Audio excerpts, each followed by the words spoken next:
Fala galera, força máxima do primeiro ano. Sou o professor Herbert de Biologia. A gente vai continuar o nosso conteúdo de Biologia 2, beleza? Vamos entrar agora, continuar a falar sobre doenças bacterianas, tá? A parte que a gente vai ver agora tá lá no teu capítulo 9 da apostila, beleza? E a gente vai continuar essas doenças falando primeiro sobre a leptospirose. A leptospirose é uma doença que é bastante frequente em cidades grandes, principalmente naquelas regiões em que chuvas são mais frequentes, né? É uma doença que tá bem, a galera conhece bem as características dela, em que situações ela ocorre, porque aqui no Brasil ela é infelizmente uma doença bem comum, né? Porque você combina alguns fatores. O primeiro é a grande quantidade de chuvas, principalmente na zona próxima ao litoral, né? E segundo, aquele hábito que a galera tem de não ter, não só um hábito da galera, como um hábito, né, que é consequência de um mau processamento, um mau aproveitamento daquilo que a gente produz e chama de lixo, certo? Esse lixo ele acaba provocando entupimento de bueiros, ele acaba provocando a diminuição da capacidade de fluxo da água, de escoamento da água, então a probabilidade de haver enchentes em grandes cidades é maior, beleza? E aí o que isso tem de mais? O que tem de mais é que essa doença ela acaba sendo transmitida através da urina, principalmente de urina de ratos, né? Os ratos eles são residentes, tá aqui ó, vou passar o mouse na frente dele para você ver. Ele é um animal que ele tem essa bactéria, né, já como um hospedeiro natural dele, como um parasita natural dele, mas sem causar muitos problemas para ele, né? Ele não desenvolve doença, ele é assintomático. Então, o contato com o animal e com a urina dele, o que acaba sendo mais frequente, né, acaba dando chance para a gente de contrair essa doença, essa leptospirose, né? Mas outros animais conseguem também ser reservatórios dessa bactéria, tá certo? Sem desenvolver doenças tão agressivas quanto no homem. Por exemplo, o cães também tem leptospirose, tá? Mas a leptospirose do cachorro ela é bem menos agressiva do que a nossa, sacou? Animais de produção tipo porcos, cavalos, vacas e tal, também acabam sendo reservatórios dessa doença, e o contato com a urina desses animais acaba também dando chance da gente contrair a doença, beleza? A leptospira é essa aí, ó. Ele é um espirilo, tá? Uma bactéria compridinha, com formato parecido com de um fio de telefone, todo espiralado, ó. Essa aqui, beleza? E aí, o que acontece quando a pessoa tem leptospirose, né? A leptospirose, ela se caracteriza, né, por uma febre muito alta e constante, difícil de tratar, né, difícil de baixar a febre baixa e volta toda hora, tá? E a febre alta dá aquela sensação de frio pra caramba, e o cara fica tendo calafrio o tempo inteiro, beleza? Dores de cabeça bem fortes, dor no corpo, o cara fica bastante abatido, dores abdominais, vômito, enjoo, diarreia, tudo isso é consequência dessa doença, tá? E aí a gente acaba desenvolvendo também, por conta de pequenas hemorragias, né, subcutâneas, assim, olhos vermelhos na região do olho, assim, ficar bastante avermelhada, e manchas vermelhas pela pele, beleza? Bom, a segunda doença é o cólera. O cólera, ela é uma doença característica principalmente de locais onde a gente tem um baixíssimo saneamento básico. Por quê? Ela é contraída quando a gente ingere água contaminada ou alimento contaminado com essa bactéria. Esse mapa mostra pra gente regiões do planeta, né? Vou mostrar aqui para vocês, são os vermelhos, né?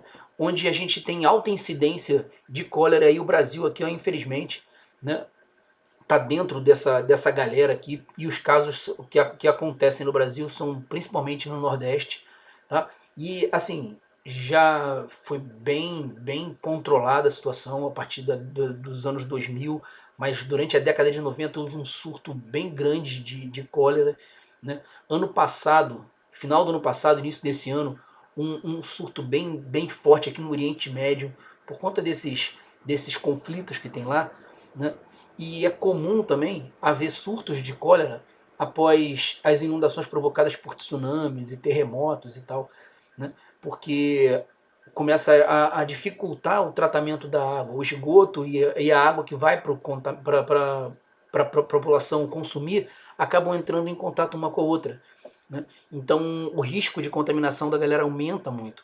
E é uma doença muito agressiva, tá? Porque o cólera, essa bactéria ela começa provocando enjoo, vômitos, e isso é um sintoma normal e comum para várias doenças, provocadas por bactérias ou não.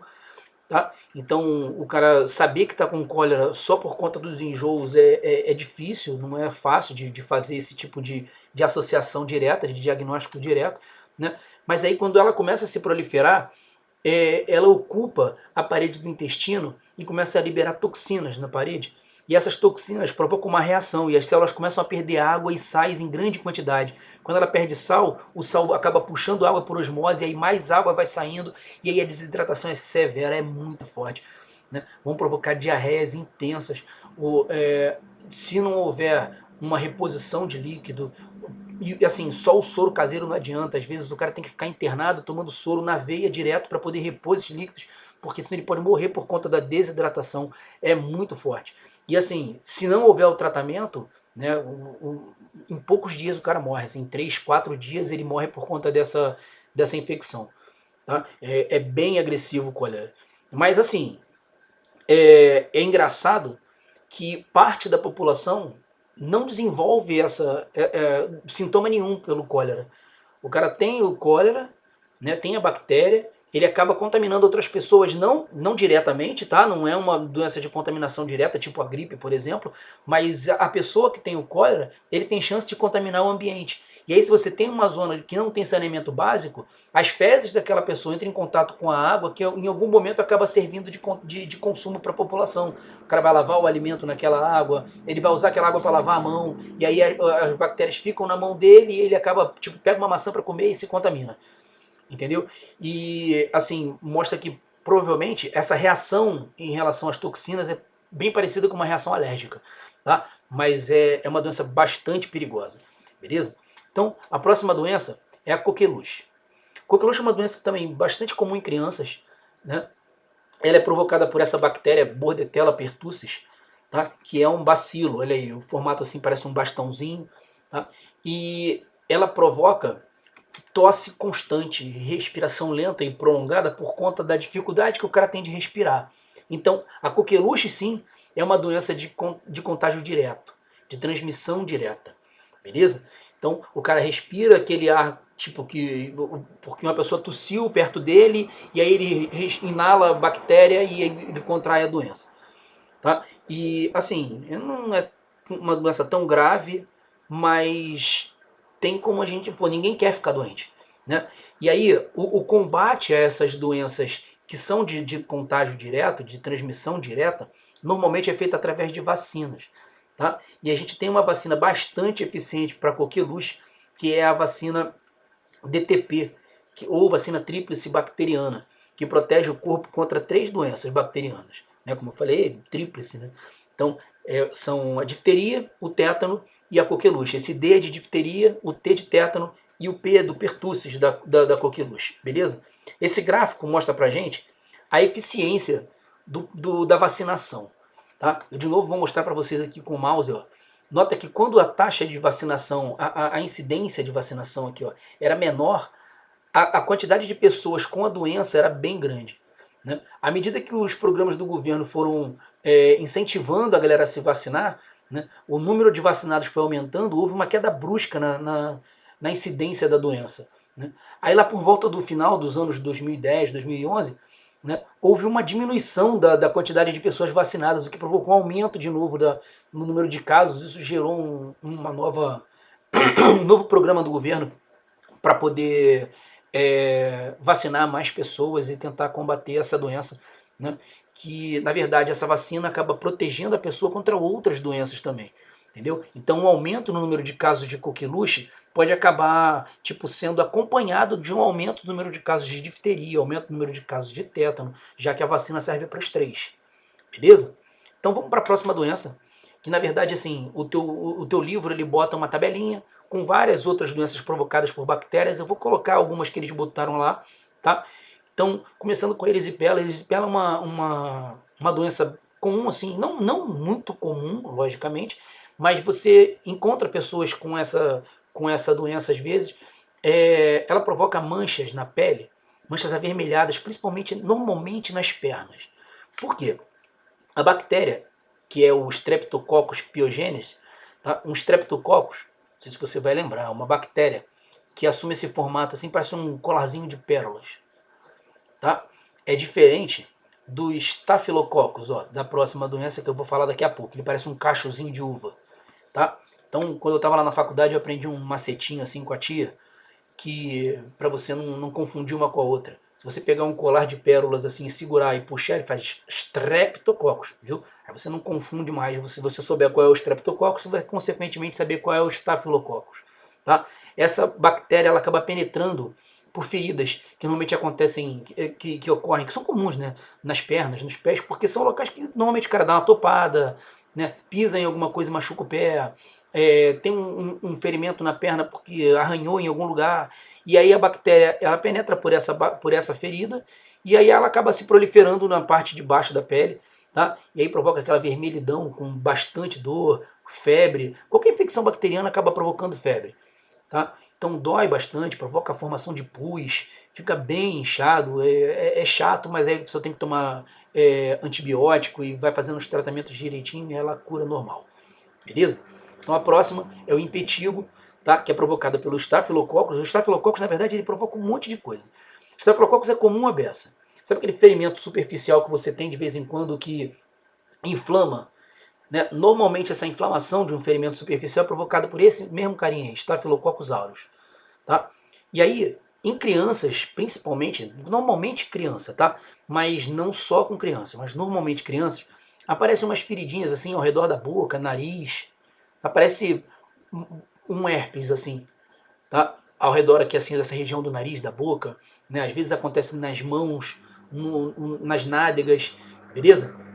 Formam umas feridinhas que aparecem com um pus e casquinha, tá? E aí essas feridinhas acabam doendo, não é uma dor insuportável, mas incomoda, né? E febre, como eu falei, infecção bacteriana, tá? Então, se ele tiver muitas dessas feridinhas, ele pode ter febre. Então, existem pomadinhas com antibiótico que o cara passa, assim, tal, e melhora rapidinho. Beleza? Então, a próxima é uma doença que também é bastante perigosa, que é a meningite. A meningite, ela é uma doença que pode ser provocada por vários tipos de bactérias diferentes. Ele botou 3 aí, tá? Neisseria meningitidis, Haemophilus influenza e Streptococcus pneumoniae, que é uma bactéria que pode provocar também pneumonia, beleza? Então, quando essas bactérias acabam caindo em algum momento na circulação, eles podem acabar parando na região chamada de meninge. As meninges são 3 membranas que protegem o sistema nervoso central, o cérebro, beleza? Eles ficam entre o cérebro e os ossos do crânio, tá? E essa infecção, ela é uma infecção muito perigosa, tá? Ela é bastante perigosa. Ela provoca uma febre muito alta, e difícil de passar, difícil de diminuir a temperatura, uma dor de cabeça intensa, tá?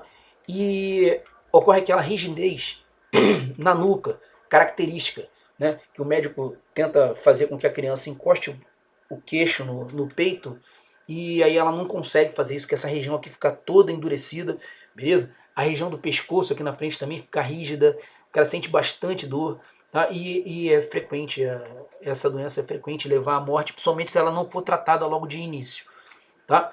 Então, de novo, como acontecia, como eu falei do caso do cólera, associar os sintomas iniciais da meningite à própria meningite é difícil, né? O cara sente febre, o cara tem febre, está com dor de cabeça, ele acha que está só com uma gripe. E aí quando ele vê, ele vai estar com uma meningite. Aí, pô, em muitos casos, o cara quando vai procurar um atendimento médico, vai procurar um hospital, ele já está no estado mais avançado e isso pode provocar a morte dele. Beleza? Bom, aí a próxima é o tifo. O tifo é cuidado para não confundir tifo com febre tifoide, são 2 doenças diferentes. Beleza? O tifo é provocada por essa bactériazinha Rickettsia tifo, beleza? Que é transmitida principalmente pela picada de pulgas e piolhos. Essa é a pulga, beleza? E esse aqui é o piolho, tá? Já foi muito comum essa doença, já foi muito comum. Hoje não é mais tão comum quanto já foi em épocas tipo até o século XIX, século XVIII, tá? Ela provoca uma febre alta e persistente, né, comum de doenças bacterianas.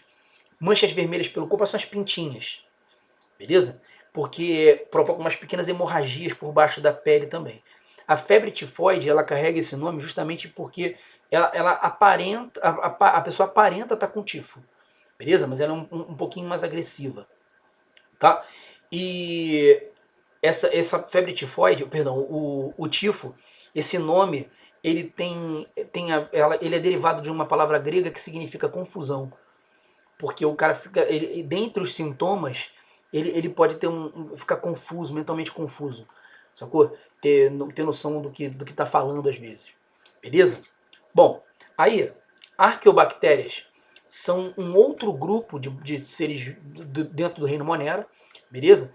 Que tipo, são derivados das bactérias originais, tá? Evolutivamente falando. Aqui eu coloquei um cladograma para ficar mais fácil de você acompanhar isso. Olha só, esse aqui é um ancestral comum de todos os seres vivos, tá? De todos os seres vivos que a gente conhece hoje.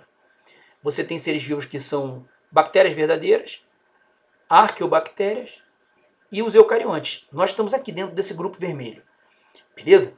Então, a partir desse ancestral comum, surgiu uma linhagem que deu origem às bactérias que a gente conhece hoje. Aí aqui dentro você tem todas essas bactérias que a gente falou, tem as cianobactérias, está tudo aqui, beleza? E um outro grupo dentro do reino Monera ainda, tá? Que deu origem a esse ancestral aqui, de onde surgiu uma linhagem que originou as arqueobactérias, beleza? Essa origem aqui das arqueobactérias, ela tipo possibilitou a origem dos eucariontes, porque as arqueobactérias, elas, em relação às eubactérias, comparando com elas, elas apresentam uma membrana plasmática um pouco mais fluida, e essa fluidez da membrana possibilitou, né, a formação das invaginações, que vão dar origem às organelas citoplasmáticas, a membrana nuclear lá na célula eucarionte. Então ela é como se fosse um passo intermediário entre a bactéria do reino Monera clássica e o ser eucarionte, beleza? Mas assim, esse nome arqueo significa antigo. Esse ancestral comum mais recente aqui, ele é muito, muito, muito antigo, beleza? Ele só não é mais antigo do que esse aqui de baixo, tá? Mas é suficiente para eu poder estabelecer um grau de parentesco maior entre esses dois aqui, ó, tá? Então, entre as bactérias normais e as arqueobactérias, essas aqui, que a gente está vendo agora, elas apresentam um grau de parentesco maior com as eucariontes. Ah, mas por que elas são chamadas de arqueo, então? Por que tem esse nome de antigo aqui? Porque, atualmente, a maior parte dessas arqueobactérias que a gente conhece, elas sobrevivem em locais que sofreram muito pouca modificação desde a origem delas. Então, por exemplo, a gente tem arqueobactérias que são chamadas de sulforredutoras ou termoacidófilas. Não são a mesma coisa, beleza? Sulforredutoras aproveitam derivados de enxofre, tá? E termoacidófilas são aquelas que gostam de ambiente com a temperatura mais alta e bem ácidos. Então, elas acabam convivendo, tá? E aí, esses ambientes normalmente são aquelas fontes sulfurosas, tá? São locais onde você tem chaminé vulcânica, que tornam um ambiente que é praticamente inóspito para qualquer outro tipo de ser vivo, mas elas estão lá, elas estão se amarrando, estão sobrevivendo bem, beleza? E é o mesmo tipo de ambiente que existia desde a origem delas, né? Sofrendo muito pouca modificação com o tempo, e por isso também a seleção natural para essas bactérias tipo, praticamente foi constante, vamos dizer assim, então elas sofreram muito poucas modificações em relação, por exemplo, às bactérias que a gente tem hoje, né, que sobrevivem praticamente em todos os ambientes. Então a seleção natural permitiu que houvesse uma diversidade absurda de bactérias, de eubactérias, diferente das arqueobactérias, beleza? A gente tem também arqueobactérias que são classificadas como halófilas. Halo, com H, significa sal. Então elas gostam de ambiente com uma salinidade muito maior, por exemplo, Mar Morto, com uma salinidade absurdamente alta. Então isso não é um ambiente que é saudável ou propício à sobrevivência de bactérias normais ou de outros seres vivos. Então elas estão lá naquele tipo de ambiente há muito tempo, beleza? E um outro grupo de arqueobactérias vivem dentro do estômago de ruminantes. A vaca é um animal ruminante, né? Não sei se você já ouviu falar nisso, mas ela dentro do estômago, aqui nessa região que é chamada de rumen ou pança, ela armazena bactérias que vão digerir a celulose para elas. E aí essas bactérias, quando digerem a celulose em ambiente anaeróbico, ou seja, sem oxigênio, elas produzem metano, por isso metanogênicas, beleza? Então isso vai fazer com que essas bactérias elas tenham vamos dizer assim, responsabilidade, vamos dizer, no incremento do efeito estufa, né? Porque o CH4, que é o metano, ele é muito poderoso. Tá? Ele, inclusive, é um gás estufa mais forte, mais potente do que o próprio gás carbônico. Tá? Então, por isso que a galera tem dito que os rebanhos bovinos, principalmente, têm contribuído bastante com o aquecimento global, tá? Por conta do metano gerado dos gases desses animais, principalmente o arroto. Beleza? Porque quando ele está digerindo essa celulose aqui dentro do estômago, né, aos pouquinhos parte do alimento volta à boca para ser mastigada. E quando ele volta, os gases vão ser liberados. Beleza? E aí, dentro dessa mistura de gases tem bastante metano. Tá certo? Bom, então é isso, galera. A gente fica por aqui. Eu vou voltar a outros momentos para a gente poder continuar conversando, tá? A gente desenvolver mais o nosso assunto dentro de Biologia 2 principalmente. Falou? Valeu. É isso aí. Por enquanto a gente vai se comunicando através de videoconferências. Semana passada eu estava com umas amigas. Então é engraçado pra caraca porque fica todo mundo com essa cara de bunda, né?